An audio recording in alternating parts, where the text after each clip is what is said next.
Um dos verdadeiros problemas que o cristianismo enfrenta no mundo de hoje, e não importa em que país o ouvinte se encontra, ou mesmo não importa qual a congregação ou grupo a que pertença, um dos maiores problemas é que os cristãos não agem ou não parecem ser muito diferentes dos outros, do mundo. É suposto existir uma linha divisória muito clara. Deve haver uma diferença evidente na vida dos cristãos versus aqueles que não conhecem a Jesus Cristo. Este assunto é discutido no livro de Efésios, no Novo Testamento. Em Efésios 5 diz: sigam, portanto, o exemplo de Deus, uma vez que são seus filhos queridos. Vivam no amor de Deus, à semelhança de Cristo que nos amou, oferecendo-se a si próprio por nós como um sacrifício bem aceito por Deus. O cristianismo ensina que Jesus Cristo veio a esta terra. O Filho de Deus assumiu a forma humana. Ele sofreu e morreu, isto é, fez uma oferenda. Ele deu a sua vida para que pudéssemos ser perdoados dos nossos pecados. Como resultado, todos aqueles que depositam a sua fé e esperança nele recebem a dádiva do perdão dos pecados e a promessa da vida eterna em nome de Jesus. E como consequência, uma pessoa que se torna um cristão deve ser completamente transformada. Isso deve agora tornar-se numa nova maneira de vivermos a nossa vida. É uma inversão completa do mundanismo, da pecaminosidade. Se quiséssemos usar uma ilustração de um computador e compararmos esse computador a uma pessoa, seria como se um programa mau tivesse sido instalado no computador e esse programa seria o pecado. Mas depois da vinda de Jesus Cristo, e podemos chamá-lo de o grande técnico, agora teríamos um novo programa de computador instalado. Ou seja, um novo sistema operativo. Isto significa que agora todo o nosso foco, toda a nossa mente, tudo sobre nós é diferente. Começando com a forma como pensamos e culminando com a forma como agimos. Isso é o que significa aquilo que está escrito em Efésios 5, quando Paulo diz que devemos ser imitadores de Deus. Há muitas coisas das quais eu não gosto de imitações. Imitação significa muitas vezes farsa, fingir ou coisas inventadas. E não são exatamente o mesmo que a coisa real. Lembro-me quando era mais novo e ao crescer de ver flores e pequenas plantas, árvores, imitações. E essas coisas tinham um aspecto horrível. Nem de perto nem de longe se pareciam com as coisas reais. Eram feitas de plástico, brilhantes, e não pareciam de ser suaves.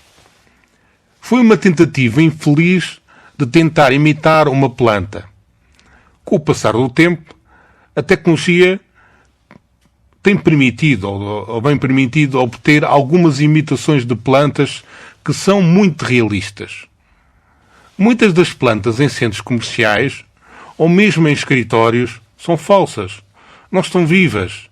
Elas são imitações. A uma certa distância, parecem ser verdadeiras. E até podem enganar as pessoas durante algum tempo. Mas elas não são reais. Elas não são autênticas. Há algo incrivelmente verdadeiro. Algo incrivelmente real. É claro, sobre as plantas reais, vivas. E que não pode ser falsificado ou imitado. Da mesma forma, há algo incrivelmente real ou verdadeiro sobre uma pessoa que realmente ama o Senhor Jesus. Alguém que realmente tem fé em Jesus Cristo vai ter uma vida autêntica com o Espírito Santo. A visão do mundo e a mente desta pessoa é diferente. Nós agora vivemos para agradar a Deus, em vez de vivermos para agradar a nossa carne pecaminosa. As nossas palavras são diferentes e o nosso processo de pensamento é diferente. As nossas ações são bastante diferentes. E é por isso que lemos em Efésios 5, no versículo 3, e continua este pensamento. Como crentes em Deus, não consintam que a devassidão ou qualquer espécie de imoralidade ou ganância sejam sequer nomeadas no vosso meio. Também não fica bem dizerem palavras inconvenientes, insensatas ou grosseiras.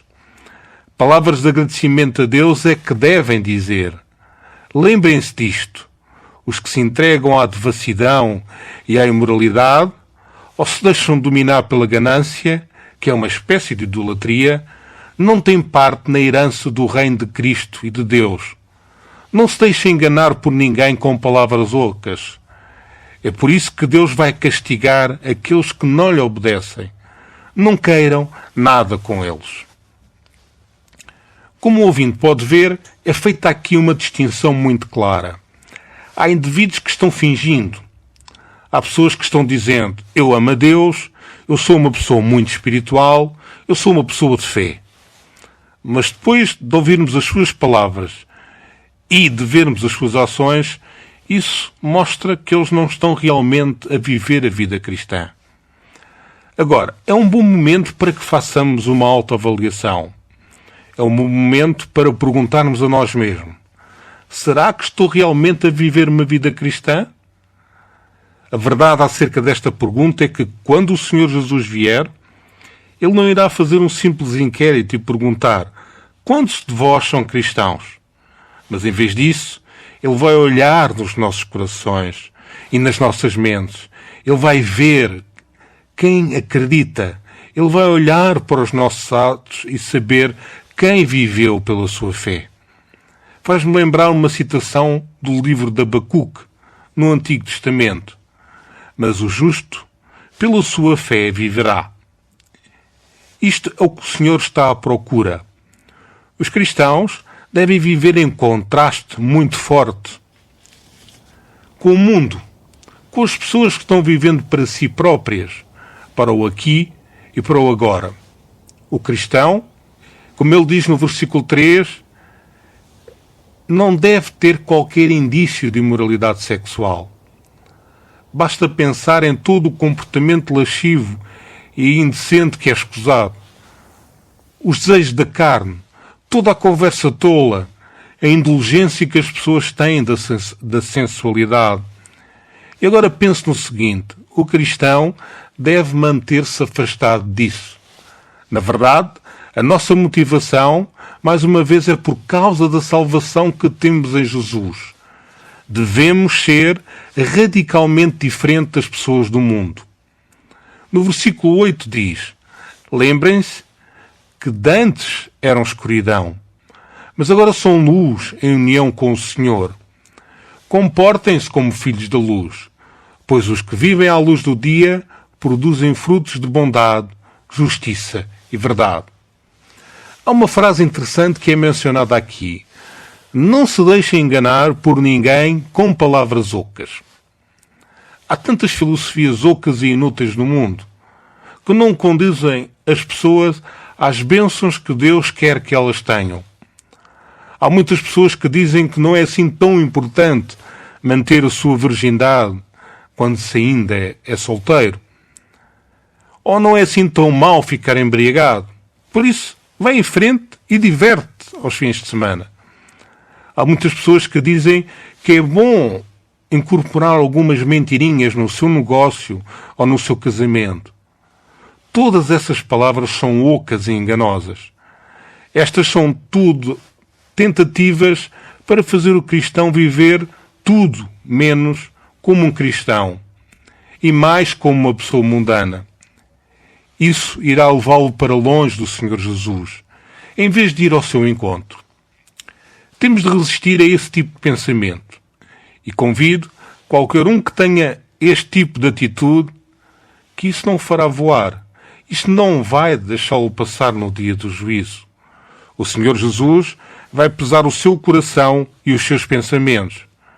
O ouvinte não vai conseguir fugir vivendo de alguma forma um cristianismo falso. Ou é autêntico, genuíno e a sua fé está no Senhor Jesus Cristo, ou não é? É por isso que o versículo 8 diz: lembrem-se que de antes eram escuridão, mas agora são luz em união com o Senhor. Não há sombras ou dúvidas quando chegamos aqui. Quer ama Deus ou não. É por isso que somos chamados a arrepender-nos dos nossos pecados, porque o Senhor está à procura de pessoas que realmente deram os seus corações e as suas mentes a Ele e que estão tentando viver para a sua glória pessoal. Encontramos uma grande quantidade de instruções nos versículos 15 e 16 de Efésios 5, quando Paulo diz: prestem, portanto, muita atenção à maneira como se comportam. Não se comportem como insensatos, mas como sábios. Aproveitem bem o tempo, porque os dias que correm são maus. A pessoa no mundo corre ao redor à procura de formas de pecado, à procura de maneiras de ser infiel e pouco verdadeiro para com Deus. Eles simplesmente não se importam com o que o Senhor tem a dizer. Por isso, eles procuram satisfazer as suas paixões e os seus desejos. Eles olham para as suas oportunidades para viver à grande nesta terra. O cristão deve exercitar a sabedoria espiritual. E hoje convido o ouvinte que, se já teve a quantidade suficiente de consequências negativas dos resultados do seu pecado e toda a destruição que ele provoca na sua vida, comece a ficar sábio. Toma a decisão de afastar-se do pecado e de vir ao Senhor Jesus e aproveitar as oportunidades para ser sábio, para ser piedoso, para desenvolver a justiça, a retidão e a verdade na sua vida. Isso conduzirá a uma bênção muito melhor e a um final melhor. Todos nós precisamos ter consciência de que somos pecadores, mas que fomos perdoados por Jesus Cristo. É uma chamada para ser radicalmente diferente, fundamentalmente diferente do que as pessoas que vivem apenas para si próprias e para os seus prazeres terrenos. O cristão estava na escuridão e foi trazido para a luz de Jesus Cristo. Quanto mais amamos o Senhor, mais vamos imitá-lo.